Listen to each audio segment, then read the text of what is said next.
오늘 우리에게 주신 하나님 말씀은 누가복음 24장 25절에서 29절까지 말씀입니다. 제가 갖고 있는 신약성경 140면에 있습니다. 누가복음 24장 25절로 29절까지 말씀을 함께 낭독하겠습니다. 이르시되 미련하고 선지자들이 말한 모든 것을 마음에 더디 믿는 자들이여, 그리스도가 이런 고난을 받고 자기의 영광에 들어가야 할 것이 아니냐 하시고, 이에 모세와 모든 선지자의 글로 시작하여 모든 성경에 쓴 바 자기에 관한 것을 자세히 설명하시니라. 그들이 가는 마을에 가까이 가매 예수는 더 가려 하는 것 같이 하시니, 그들이 강권하여 이르되 우리와 함께 유하사이다. 때가 저물어 가고 날이 기울었나이다 하니, 이에 그들과 함께 유하로 들어가시니라. 아멘. 오늘 본문의 말씀을 가지고 부활의 그 길을 걷는 사람들 두 번째 시간, 믿음의 농도를 지나게 합시다 라는 제목으로 주의 은혜의 말씀을 함께 나눌 때에 여러분의 삶과 가정에 말씀이 깊은 은혜를 주실 줄로 믿습니다. 오늘 본문 말씀에 하나님의 능력이 나타날 줄로 믿습니다. 이런 이야기가 있습니다. 유머를 하면 어떤 사람은 그 자리에서 웃고, 어떤 사람은 조금 있다가 웃고, 어떤 사람은 문 밖을 나가면서 웃고, 어떤 사람은 길 가다가 웃고, 어떤 사람은 집에 들어가서 웃고, 어떤 사람은 잠자리에 이불을 뒤집어 쓰고 웃는다, 그렇게 이야기합니다. 웃어주세요. 우리 교인들은 제가 유머를 하면 참 반응이 빠른 것 같습니다. 제가 반응 테스트를 해보았어요. 그랬더니 첫 번째 테스트에서 하위 1%라는 거예요. 반응이 매우 느리다는 거예요. 그래서 몇 번 연습을 해서 테스트 해보니까 중간쯤 된다, 그렇게 이제 결과가 나왔어요. 중간쯤이 얼마냐면 327mC라 그래요. 그게 몇 초냐면 0.327초예요. 어떤 신호를 받고 반응하는데 0.327초 만에 반응을 한다는 겁니다. 저는 나름대로 순발력도 있고 민첩성도 있어서 괜찮은 줄 알았더니만 중간치기밖에 안 된다니까 얼마나 충격을 받은지 모릅니다. 그래서 앞으로 여러분들이 제게 무엇을 부탁하거나 무슨 말씀을 하셨는데 제가 반응이 늦더라도 이해하시기 바랍니다. 제가 중간밖에 안 되는 사람이에요. 이해하시고, 우리 목사님 중간밖에 안 되니까 반응이 좀 늦네, 그렇게 생각하시고 기다려 주시기 바랍니다. 세계에서 가장 빠른 반응을 보인 사람이 2002년도에 프랑스 육상 경기대회에서 미국의 몽고메리 선수가 그 출발 신호를 받고 반응을 보인 시간이 나오는데 0.147이라고 그렇게 이야기합니다. 저는 0.327인데 그 사람은 0.147 만에 반응을 보인다는 거죠. 엄청난 거예요. 사람이 어떤 신호를 받고 반응을 보이는데 가장 빠르게 반응을 보일 수 있는 사람이 있다면 그 사람은 0.1초를 안에 들 수가 없대요. 왜냐하면 신호를 받고 내가 인지하고 그것을 다시 몸에 전달해서 몸이 행동에 이르기까지는 아무리 빨라도 0.1초 안에 들 수가 없다는 거예요. 그래서 육상 경기에서는 출발 신호를 듣고 0.1초 안에 출발하면 부정 출발로 간주를 한다는 겁니다. 육상 경기에서 이 출발 신호가 반응이 빠른 사람이 유리하다는 거죠. 그래야만이 남보다 더 앞서서 뛰어나갈 수가 있죠. 2007년도에 오사카 그 육상 경기 대회가 있었어요. 거기서 두 사람이 11.1초로 동시에 들어왔어요. 한 사람은 그 캠벨이라는 자메이카 선수고 한 사람은 윌리엄스라는 미국 선수였는데 우리 눈으로는 11조 1초로 똑같이 들어왔으니까 판독이 안 되는데 1000분의 1초를 판독하는 기계를 가지고 봤더니만 거기에 미국의 자메이카의 캠벨 선수가 0.002초가 빨랐다는 거예요.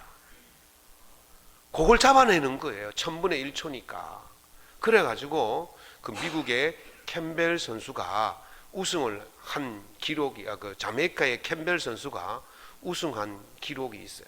출발 신호를 봤더니만 출발 신호는 0.001초가 빨랐다는 거예요. 그러니까 0.001초를 가지고 우승을 할 수도 있고 우승을 못할 수도 있다는 겁니다.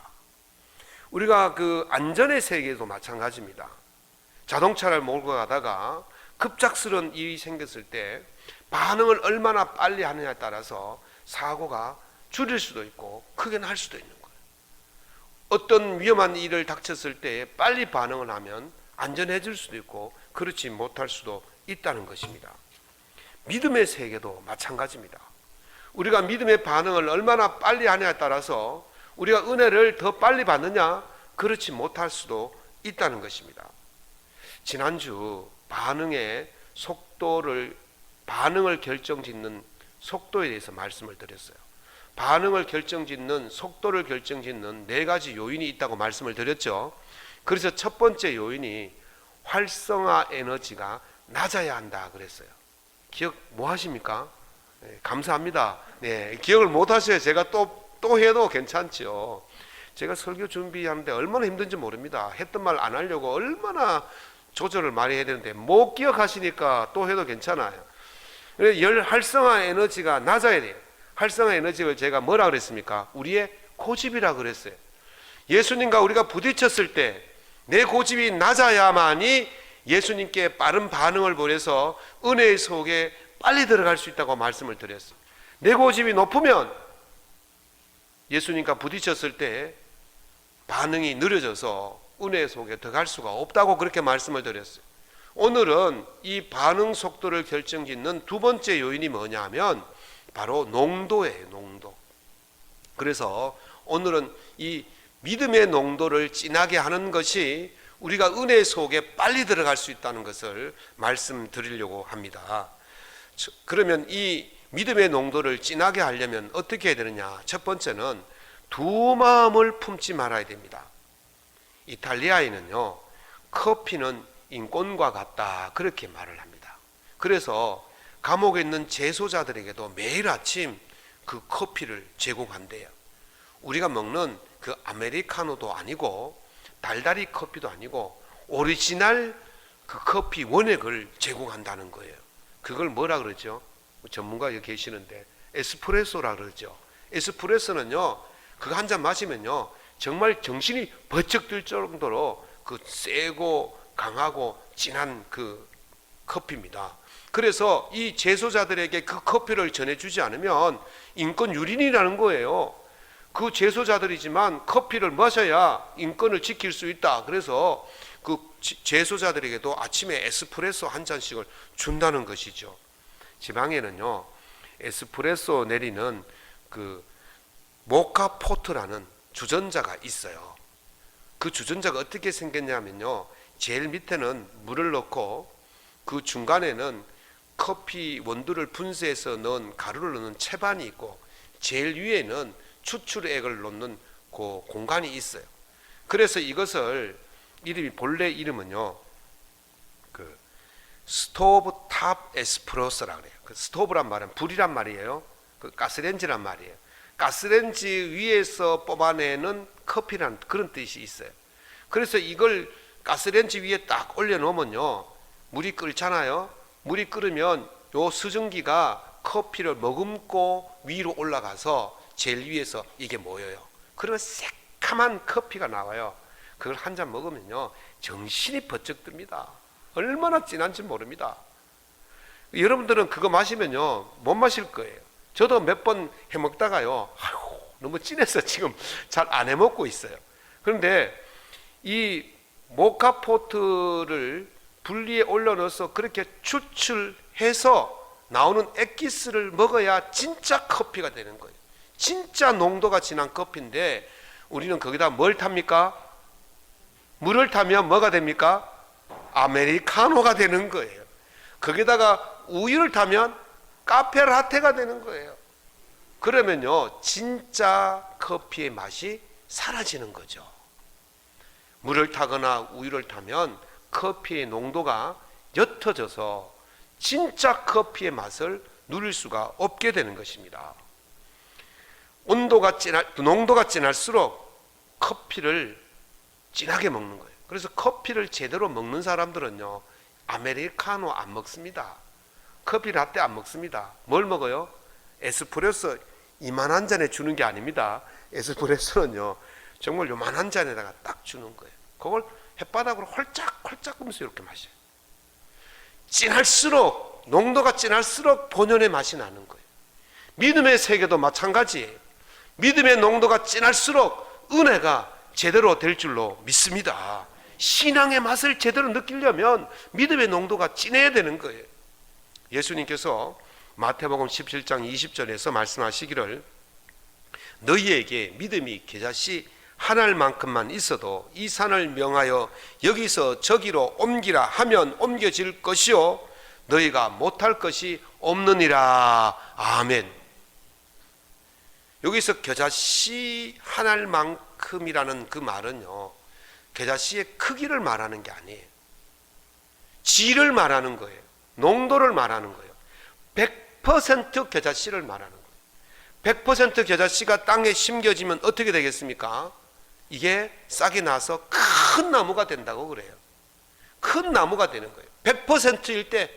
그런데 그 겨자씨가 아무리 커도 그 속에 바람이 들고 병이 들고 100%가 아니면 거기에서 겨자씨 나무가 나올 수가 없는 것이죠.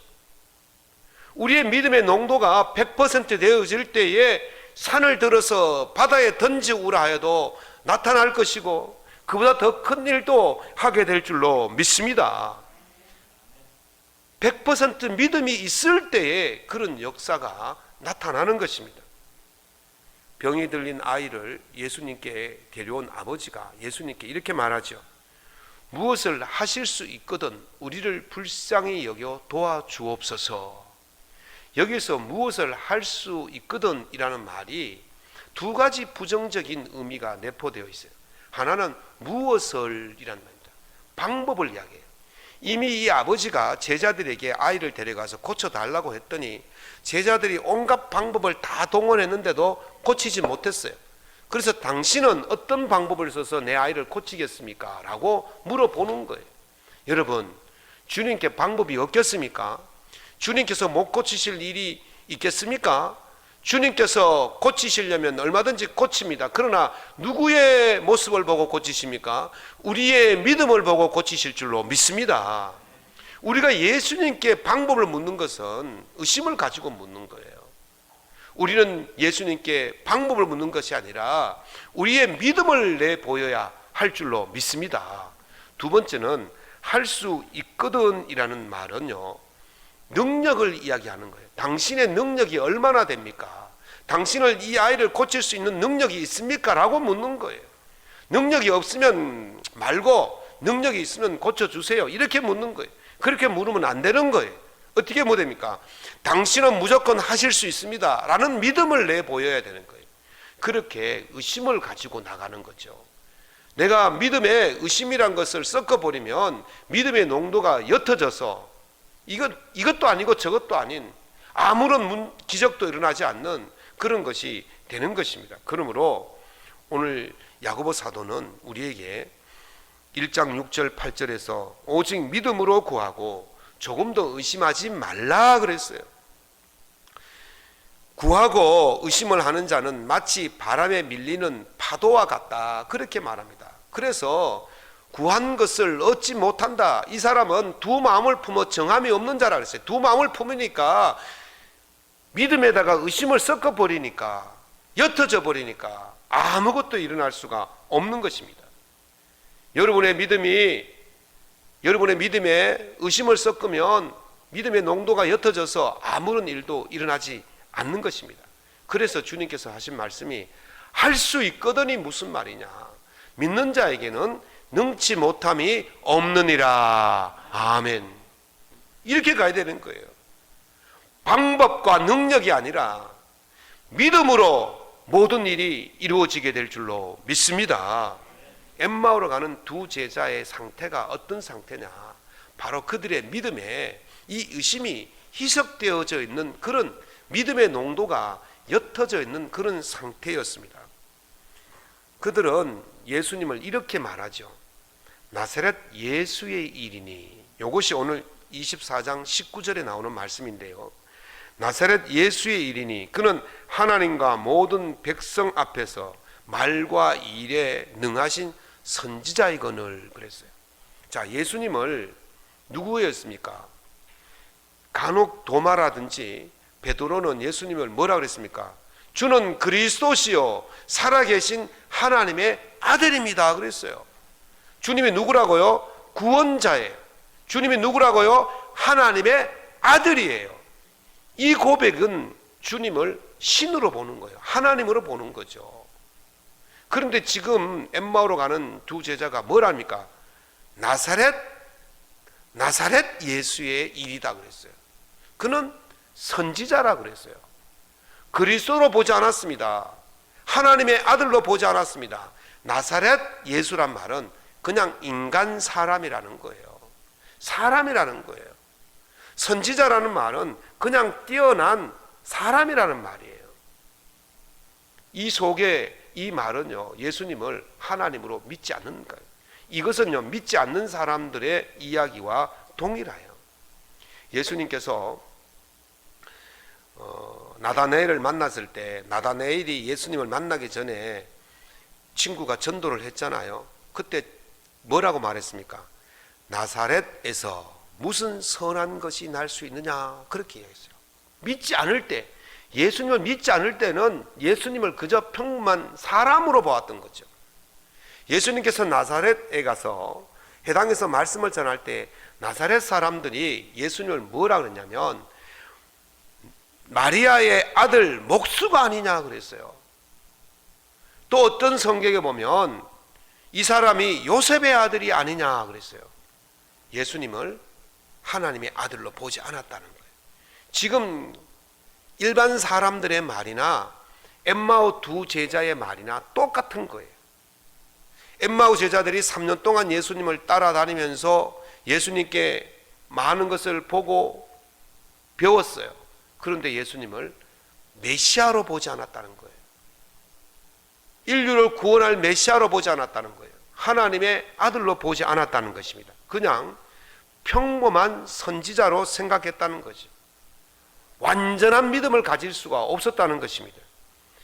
또한 믿음의 농도가 더 옅어진 이유가 뭐냐면 예수님이 십자가에 달려 죽으셨기 때문에 그래요. 신이라면 그렇게 죽을 수 없는 거죠. 그런데 예수가 십자가에 죽었기 때문에 그들은 예수님을 그냥 사람으로 보게 된 것입니다. 예수님에 대한 완전한 믿음이 아니라 두 마음을 품은 거예요. 그러니까 농도가 옅어져서 이렇게 의심을 하고 엠마오로 내려가게 되어진 것입니다. 주님께서 말씀하시기를 이루어질 줄로 믿고 마음에 의심하지 아니하면 그대로 되리라. 아멘. 믿음을 가지면 믿은 대로 될 줄로 믿습니다. 두 마음을 버리고 오직 예수님을 온전한 우리의 구주로 믿고 나아가면 그 예수님의 구원의 은혜가 우리 속에 일어나게 될 줄로 믿습니다. 예수님의 부활의 사건이 그냥 성경에 나오는 이야기로만 될 것이 아니라 우리 삶 속에서 날마다 부활의 역사가 일어나게 될 줄로 믿습니다. 그러므로 우리 믿음의 세계에서 두 마음을 품지 말고 온전한 믿음으로 생활하셔서 날마다 부활의 역사가 여러분 삶 속에 일어날 수 있기를 예수님 이름으로 축원합니다. 두 번째는 세상의 농도를 줄여야 됩니다. 오래전에 어느 분이 이제 절인 배추를 5포기를 주셨어요. 그래서 아내하고 의논한 다음에 3포기는 김장을 담그기로 하고 2포기는 백김치를 담그기로 했습니다. 저희들이 결혼해서 처음으로 김장 김치를 담그는 날이기 때문에 얼마나 마음이 설레고 분주했겠습니까? 그래서 시장에 가가지고 마늘도 사고 고춧가루도 사고 젓갈도 사고 쪽파도 사고 무도 사고 다 들었나요? 예, 그것만 있으면 됩니까? 예, 그래가지고 집에 와가지고 열심히 채 썰고 다듬고 해가지고 버무렸어요. 빛깔이 얼마나 멋진지 몰라요. 그래서 탁 하나 떼가지고 밥 한 숟갈하고 딱 먹었는데요, 쎄한 거예요. 이 도대체 왜 이러지? 그래가지고 주부 고수에게 물어봤지 않습니까? 왜 이래 쎄합니까? 젓갈을 얼마나 넣냐? 그래서 시장에 가서 젓갈 파는 데 가가지고 배추 3포기 할 정도의 양을 주세요. 그러니까 1000ml를 주더래, 이만하게. 그리고 하는 말이 절반을 넣으랍니다. 3포기 하는데 절반을 넣으래요. 그래서 절반을 넣었죠. 그거요 200ml도 안 넣어도 맛이 나는데 이거 뭐 2배 3배를 넣었으니까 쎄할 수밖에 없는 거예요. 근데 누가 만들었습니까? 제가 만들었잖아요. 그래가지고 버릴 수도 없고 해서 그 쎄한 걸 다 먹느라고 죽는 줄 알았습니다. 여러분, 농도가 짙으면 그 짙은 맛이 날 수밖에 없는 거예요.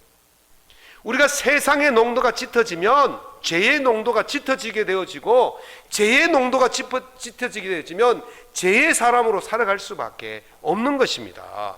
그러므로 우리는 어떤 농도가 짙어야 돼요? 믿음의 농도가 짙어져야 되는 거예요. 어떤 여인이 예수님께 노동자의 1년치 품삯이라 되는 그 향유를 예수님 발에 붓고 씻어 주었어요. 그랬더니 가룟 유다, 그 모임의 회계를 맡은 가룟 유다가 그 여인을 힐난하죠. 이것을 팔아서 가난한 자들에게 나누어주면 좋을 텐데 왜 그렇게 쓸데없이 허비하느냐, 그렇게 말했어요. 그 말을 하는 가룟 유다에 대해서 성경은 이렇게 말합니다. 그는 도둑이라, 돈깨를 맡은 자라, 그 교회에 들어있는 돈을 훔쳐 가밀러라. 그가 가난한 자들을 생각해서가 아니라 그 돈을 훔쳐 가려고 그랬다는 거예요.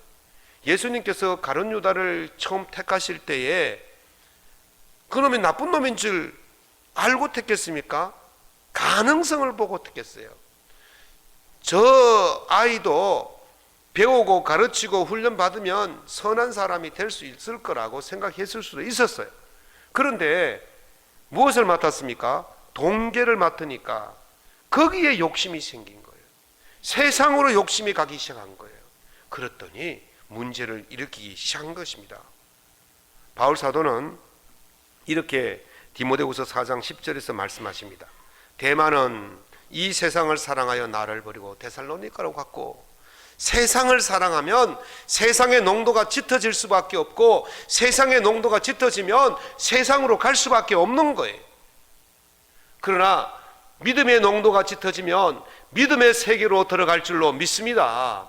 믿음의 세계는 은혜의 세계인 줄로 믿으시기 바랍니다. 믿음의 세계는 복의 세계인 줄로 믿으시기 바랍니다. 믿음의 세계는 구원의 세계인 줄로 믿으시기 바랍니다. 믿음의 세계는 천국의 세계인 줄로 믿으시기 바랍니다.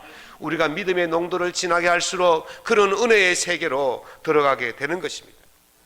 엠마오 제자의 두 관심이 어디에 있었습니까? 누가복음 24장 21절에 보면 우리는 나사렛 예수가 이스라엘을 속량할 자라고 여겼노라 그랬어요. 이스라엘을 속량할 자라는 말은 지금 이스라엘이 로마의 압제 밑에 있었어요. 우리가 일본에게 강제로 점령당해서 35년 동안, 만 35년 동안 침략을 당하고 식민지로 살았던 것처럼 지금 이스라엘도 로마의 압제 밑에서 식민지로 있는 거예요. 그래서 이 사람들이 이 압제에서 해방되어지는 그 정치적인 메시아가 바로 예수님일 것이라고 그렇게 생각했던 것이죠. 예수님께서 3년 동안 다니시면서 항상 하신 말씀이 뭐냐면 하나님 나라였어요. 언제든지 하나님 나라였어요. 하나님 나라에 대해서 3년 동안 끊임없이 가르쳤지만은 이 엠마오 제자들의 생각은 하나님 나라가 아니고 세상 나라에 관심이 있었던 것입니다. 세상 나라에 관심이 있었어요. 세상의 농도가 짙어져 있었다는 것입니다. 그러니 그들이 예수님의 부활을 믿을 수가 없는 거예요. 하나님 나라에 관심이 있었다면 부활을 믿었을 거예요. 그러나 하나님 나라의 농도보다, 믿음의 농도보다 이 세상의 농도가 더 짙어지니까 부활을 믿지 못하는 것입니다. 삼투압이라는 말을 들어보셨을 거예요. 이 용액이 있는데 이 용액 두 가지를 이렇게 옆에 갖다 놓고 용액의 농도가 진한 쪽으로, 용액의 농도가 연한 것이 진한 쪽으로 옮겨가게 돼 있어요. 그걸 삼투압이라고 그러죠. 그런데요, 세상의 농도가 진하고 진하면 교회에 앉아 있어도 여러분의 삶은 세상적으로 갈 수밖에 없는 거예요. 그러나 믿음의 농도가 진하면 여러분들이 세상 속에 있다 할지라도 믿음의 세계로 가게 될 줄로 믿습니다. 여러분의 믿음의 농도를 진하게 하십시오. 세상의 농도를 줄여야 믿음의 농도가 진해지는 거예요. 믿음의 농도를 진하게 해야만이 세상의 농도가 줄어드는 것입니다. 믿음의 농도를 진하게 하셔서 여러분의 삶이 날마다 부활의 기적과 역사를 체험하며 살아갈 수 있는 삶이 될 수 있기를 예수님 이름으로 축원합니다. 세 번째는 말씀에 깊이 잠겨야 믿음의 농도가 진해집니다. 저는 겉절이를 좋아합니다. 또 앞으로 저희들에게 겉절이만 해줄라. 겉절이를 좋아하는데, 예, 이 겉절이는 하고 김장김치의 차이가 무엇입니까? 겉절이는 그냥 고춧가루 슬슬 뿌리고 간장 슬슬 뿌리고 소금 조금 넣고 그 자리에서 해가지고 먹으면 얼마나 아삭아삭한 게 맛이 좋습니까? 김장김치는 어떻게 해야 됩니까? 소금물에다가 하루 동안 푹 담가놔야 돼요. 그래서 김장을 만들어 놓으면 겉절이는요 며칠은 맛있어요. 맞죠? 네, 주부들은 좀 고기를 끄떡끄떡 끓여주세요. 반응이 이렇게 늦으셔도 되나? 겉절이는 며칠은 맛있죠? 네. 그런데 한 10일쯤 놔두면 어떻게 됩니까? 물이 생겨가지고 네 맛도 내 맛도 없어져요. 그러나 김장김치는 처음에는 좀 막 맛이 덜 들었지만 이것이 10일 지나고 한 달 지나고 한겨울 지나고 나면 새콤달콤한 게 아주 맛이 희한하잖아요. 그래 묵은지 먹으면 맛이 얼마나 좋습니까? 거기다가 고등어 엮고 찢으면 얼마나 맛이 좋습니까? 거기다가 돼지고기 비계 있는 걸 엮고 찢으면 얼마나 맛이 좋습니까? 오래 숙성될수록 맛이 있는 거예요. 금방 맛이 없어요. 엠마오로 가는 두 제자의 믿음의 상태가 바로 이 겉절이와 같은 상태였어요. 소금물에 푹 담긴 상태가 아닌 것처럼 믿음에 푹 담긴 상태가 아니었다는 것이죠. 겉절이같이 그냥 소금만 위에 그냥 술술 뿌리 놓은 거예요. 예수님의 말씀을 3년이나 들었지만 그 말씀이 그들 삶 속에, 그들 마음 속에 푹 들어오지를 못했어요. 그냥 소금과 자기 삶이 겉으로 그냥 빌빌 돌고 있었던 것이죠. 그래서 부활의 소리를 들어도 그게 믿어지지 않았던 거예요. 그런데요, 이들이 바뀌는 결정적인 순간이 다가옵니다. 오늘 27절 보십시오. 모세와 모든 선지자의 글로 시작하여 모든 성경에 쓴 바 자기에 관한 것을 자세히 설명하시니 그들이 가는 마을에 가까이 가매 예수는 더 가려 하는 것 같이 하시니 그들이 강권하여 이르되 우리와 함께 유하사이다. 예수님께서 말씀을 자세히 풀어주실 때에 그들의 변화가 일어난 거예요. 다시 말하면 말씀이 겉절이같이 그렇게 한 것이 아니고 소금에 푹 잠겨들 것처럼 그 말씀이 그들의 삶 속에, 그들의 귀에, 그들의 생각에, 그들의 마음에 푹 잠겨들 때에 그들의 변화의 역사가 일어난 것입니다. 말씀이 여러분 속에 녹아 들어가게 되어지면 삶의 변화가 일어나게 될 줄로 믿습니다. 믿음의 변화가 일어나게 될 줄로 믿습니다. 말씀이 삶 속에 녹아 들어가니까 믿음의 농도가 진하게 된 거예요. 믿음의 농도가 진해지게 되어지면 말씀이 믿어지고, 말씀이 믿어지니까 그것을 더 듣고 싶어 해서 예수님이 더 가려 하니까 가지 말고 우리와 밤새도록 이야기합시다 하고 붙드는 거예요. 믿음의 농도가 진해지면 부활의 사건이 믿어지게 될 줄로 믿습니다. 그래서 바울사도는 믿음은 들음에서 나며 들음은 그리스도의 말씀으로 말미암느니라 하셨습니다. 그리스도의 말씀을 들을 때에 믿음이 생기는 거예요. 주님은 말씀을 사모하십시오. 주님의 말씀을 사모하십시오. 주님의 말씀을 듣는 자리에 참여하기를 힘쓰십시오. 말씀을 전하는 자를 강건하여 청하여서 말씀 듣기를 즐겨 하십시오. 그러면 믿음의 농도가 진해지고, 믿음의 농도가 진해지면 부활의 사건이 믿어지게 되어지고, 부활의 사건이 믿어지게 되어지면 여러분 삶 속에 부활의 역사가 일어나게 될 줄로 믿습니다. 말씀을 자주 접하셔서 믿음의 농도를 진하게 하셔서 부활의 참된 소망으로, 부활의 참된 역사와 기적을 맛보며 살아갈 수 있기를 예수님 이름으로 축원합니다.